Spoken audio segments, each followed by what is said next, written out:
And there was evening and there was morning, the fourth day. So you have the sun here, and then the moon here, as far as I can tell.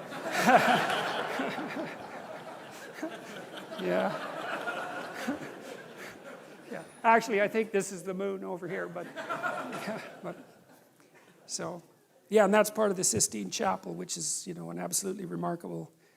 And, part of the reason too, and part of the reason I'm teaching about these biblical stories is because, I'm thinking, because the humanities have been decimated so badly, and again, I think that has mostly to do with resentment and hatred more than anything else, but I don't really think that you can get a grip on the humanities and what they have to offer without knowing the biblical stories, because they're the dream out of which the humanities emerge. And so unless you have that background knowledge, that dream, then there's all sorts of things that are utterly profound that don't open themselves up to you. And Dante's Inferno would be one of those, and Milton's Paradise Lost, which is an absolutely amazing piece of work. I mean, Milton wrote it because he wanted to justify the ways of God to man.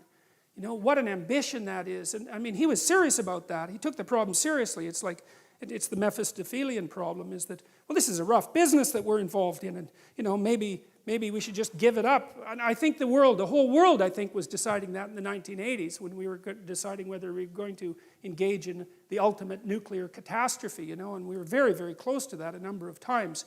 And I think it was a collective decision in some sense on the part of humanity that we might as well keep the whole awful game going rather than just demolish it.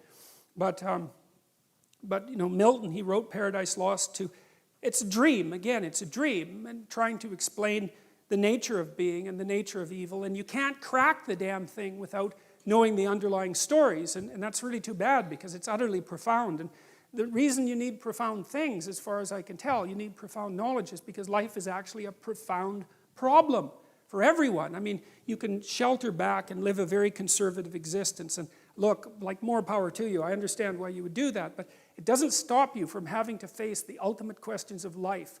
Right? They're right there in everyone's face, and at least at some point in your life. And it would be better if you could, I think, if you could confront them full on and to deal with them properly and to be a beacon of strength as a consequence of that. And I think that wisdom, that's what the humanities are supposed to teach, is wisdom. And wisdom is what enables you to deal honorably with the tragedy of life. And I think I can't see how you could think that that was a bad idea, because there are going to be times when you're in an emergency room and prone to panic and to cry and to break down and to collapse and to be of no use to anyone around you. And that's not the right way to be. It's the right way to be in a situation like that is to be strong and reliable. And I don't think you can do that without being wise. And you can't be wise without putting yourself together and without knowing something about where you came from and what you're like. And that's history and the humanities. And so this isn't optional.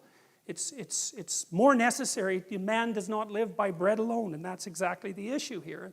So you see these magnificent works, I mean, it's not like Michelangelo thought of this literally, he was a genius, for God's sake, and he's trying to get at something, and he's trying to get at the profundity of human culture. I suppose that's why you have this patriarchal figure here, and the cosmic role that consciousness and tradition plays in being itself. And it's ennobling. And you think, people, religious or not, people, hundreds of millions of people come from all over the world to Rome and go through this little tiny chapel to look at this. There's something in it that everyone needs to see. It's not just beauty, it's more than beauty. It's that which feeds the soul. And everyone feels that, even if they can't explain it. And God said, let the waters swarm with swarms of living creatures, and let birds fly above the earth across the expanse of the heavens. So God created the great sea creatures and every living creature that moves, with which the waters swarm, according to their kinds, and every winged bird according to its kind. And God saw that it was good. And God blessed them, saying, be fruitful and multiply, and fill the waters in the seas, and let birds multiply on the earth. And there was evening and there was morning, the fifth day. And God said, let the earth bring forth living creatures according to their kinds, livestock and creeping things and beasts of the earth according to their kinds. And it was so. And God made the beasts of the earth according to their kinds, and the livestock according to their kinds, and everything that creeps on the ground according to its kind.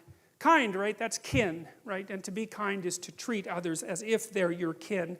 And so, according to its kind. And God saw that it was good. That's continually represented over and over. God said, that's the thing that calls being into existence, and God said it was good, and that's the fundamental judgment about the nature of reality. And you know, one of the things that happens in the translation, in the movement, let's say, from the Old Testament to the New Testament, is God is obviously blessing creation in the beginning of this story. And then you have Old Testament God, and like, don't mess around with him, right? Because he'll give you good smiting if you get out of line.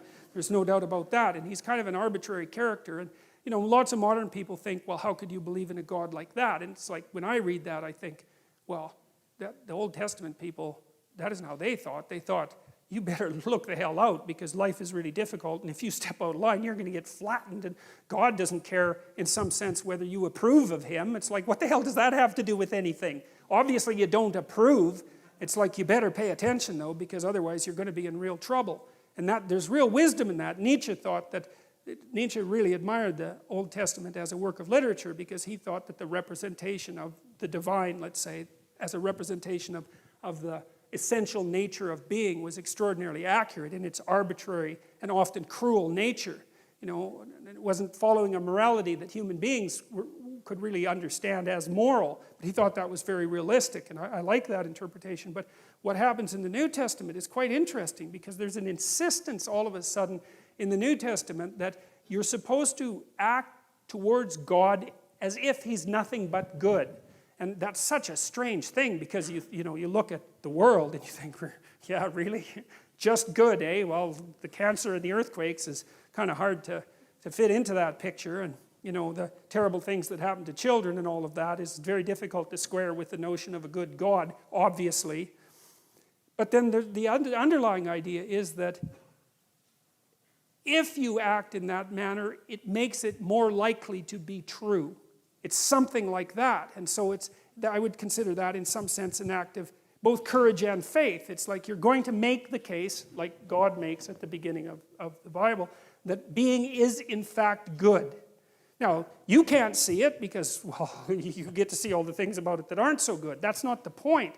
It's a metaphysical presupposition, something like that. It's a decision to act that way. I'm going to act as if being is good, and to further that. And then the implicit idea is, well, there isn't any way that you can make things work out better than to do that. And so there's a courageous element to it, which I think is also expressed to some degree in the idea of Christ's like voluntary sacrifice of his own life. His presupposition was something like, I'm going to act as if God is good, and I'm going to play that out right to the end. And now that becomes something like a divine pattern. And I believe there's wisdom in that, because again, most of the time that I've been wrestling with this sort of thing, I've always been looking at the opposite. I haven't been studying good, I've been studying evil. Because evil is easier to believe, especially after the 20th century. It's like, I think you have to be blind not to think about the things that happened in the 20th century as evil. And some of the things that happened were so brutal, it's just absolutely unimaginable. And, well, unless you imagine it. And it's right there, it's part of the historical record. And then I think, well, if there's something that's that terrible, it indicates as clearly as anything can that there's also something that's its opposite, and that's whatever it is that's the farthest away possible from that outcome. Now, that doesn't mean we can exactly say what it is, because it's easier to grip, in some sense, what it means to torture and break and hurt, and not to be able to conceptualize so clearly how you would have to act if you were acting in the exact opposite manner. But at least it implies that it exists, and I see that pattern being laid out in this dreamlike manner in the New Testament, and it has something to do with, well, it has something to do, and this is for sure, with the voluntary acceptance of mortality. Because, of course, that's the poisoned apple, right? The fact that everybody looks forward into the future to know that you're finite, and so is everything that you love. And it's very difficult for that not to poison your existence. And, well, there's no getting out of it, as far as we can tell, but there might be something like switching your attitude to it, and you could say, well, that's the price you pay for being. And the heroic thing to do is to accept that, and not even to accept it grudgingly. To say, all right, I'm going to go along with that, I'm going to accept that, and I'm going to act nonetheless as if being is good, and then I'm going to see how things turn out. It's something like that.